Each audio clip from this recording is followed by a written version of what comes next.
Hi, everybody. Let me remind you of what we're doing today in American Cultures for your Committee of Correspondence letter. This essentially is your test on this section of study we've been doing. We've been learning about some frustrations that the Americans and the British have with each other, moving us towards the American Revolution. We've talked about how the French and Indian War ended, and then the British passed some taxes that we didn't think were very fair. The British think they're trying to pay for the French and Indian War. We think they're being unnecessarily harsh on us. Things like the Proclamation of 1763, the Stamp Act, the Sugar Act, the Townshend Acts, certainly the Quartering Act that put soldiers in American towns watching us, maybe even living in your own homes. Well, all that boils over into violence in the Boston Massacre in March 1770, where 5 Boston citizens were killed. Captain Preston, who commanded those British soldiers, was put on trial for murder and found not guilty. Most of his soldiers were also found not guilty of murdering those Boston citizens. Of course, people in Boston are outraged. But after a while, people sort of lost their edge, maybe lost their frustration, and things kind of settled down between the British and the Americans. Well, 1773, the Boston Tea Party happens. Again, stirring up the trouble again with the British trying to do special favors for their wealthy friends, King George III especially trying to do favors for his wealthy friends. The Americans get pretty upset. That results in a Boston Tea Party. And Samuel Adams, who has kind of organized the protest of the Boston Massacre, and he's organized the Boston Tea Party. He wants to keep things stirred up between the Americans and the British. He doesn't want us to sort of go, oh, okay, I guess that's how it's going to be. So Sam Adams organizes committees of correspondence to write letters between the different colonies to keep the fire burning, really, to keep people stirred up. Not a lot unlike we might do on social media these days, where people post things to get people all fired up. And sometimes certainly relying a lot more on emotion than logic or facts. Well, that's what a committee of correspondence does, trying to stir things up, keep people with an edge against the British. And so that's what we're working on today with our committee of correspondence letter. So you are going to go to February 15 to 19. We're right on February 17th today, right in the middle of the week on Wednesday. We're scrolling down to Wednesday. And so here we go. Here's our Committee of Correspondence letter instructions. Keep in mind, this is basically your test on this section of study.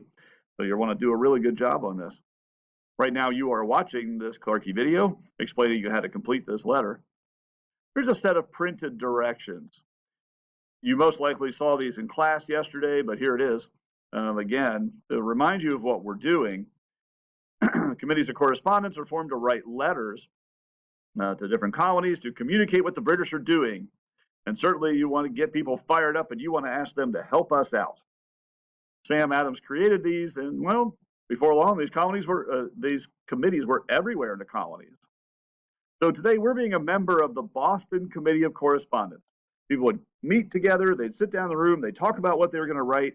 Everybody writes out these letters to mail to other colonies. Now, the thing is, we don't really have a mail system yet then, so we kind of organize what eventually has become our United States Postal Service, kind of based on committees of correspondence trying to communicate their letters out to other places. And what you're going to talk about is what's going on in Boston with the events of the Boston Massacre trial, or Boston Massacre, the trial of Captain Preston, and the Boston Tea Party. So you're going to introduce yourself in your letter. You're going to tell the story about what's going on here. What are the British doing that is so bad to us? You want to conclude your letter by asking your audience to be just as angry as we are and promise to help us. Certainly finish your letter by signing your name. That's a good place to put your real name. It'd be good for me to know who's writing this.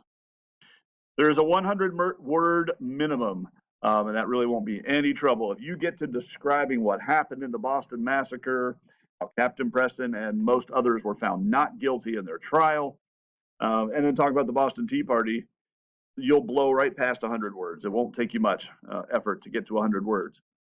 Just a couple of things to remind you, though, as you're doing that, you want to be sure you're writing with your own words and showing me that you know and you understand what we have learned. Copying and pasting from somebody's website is not going to go well for you. Ladies and gentlemen, if you copy and paste from Wikipedia or whatever, it's going to be really obvious to me.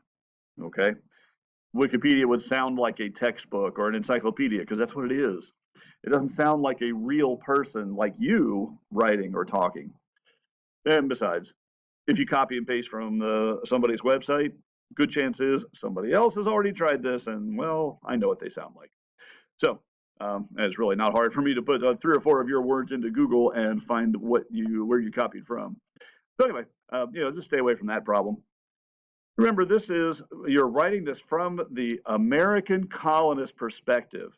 You don't necessarily need to be fair to the British because we don't like the way the British are treating us. You don't need to be a news reporter that's trying to keep a neutral tone and evaluate both sides. No, committees of correspondence are all about the Americans. So you want to make sure you do things from that perspective. Now, don't get carried away. Don't exaggerate so wildly that no one's going to believe you. You don't want to write about the Boston Massacre and talk about thousands being killed in the streets and blood running down the side. Whoa, easy. Don't get too crazy because, of course, no one believes you if you're a little too crazy. All right, so that's what we're doing with the Committee of Correspondence. Now, let me go back to Canvas and I'll show you. I have a template here for you to use to write this thing. When you click on the Committee of Correspondence letter, you will see this thing. There you go. You'll see this template that you're to use. So you want to introduce yourself, tell you why you're writing, how we're trying to expose what the British are doing wrong and how we want some support and help.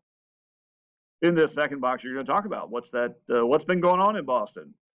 Tell the story of the massacre, Captain Preston's trial. Talk about the Tea Party. You're going to ask your audience in that third box to be angry and to join you in resisting British authority and power, just like the real committees of correspondence did. And finally, in this box, you're going to sign your name. You'll have a conclusion, say, so here's why I want you to be angry, and sign your name, and there you go.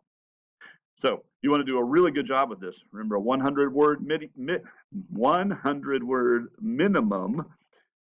And that will show me that you've done the learning that we've been trying to do in this section of study. Remember, if you have questions, I have office hours from 11 to 12 today. You are welcome to join me at that time. Ask questions, get me to read over your work so far and tell you if you're on the right track or whatever. All right, there you go for today. Have a really great day. We'll see you tomorrow or Thursday, most of you.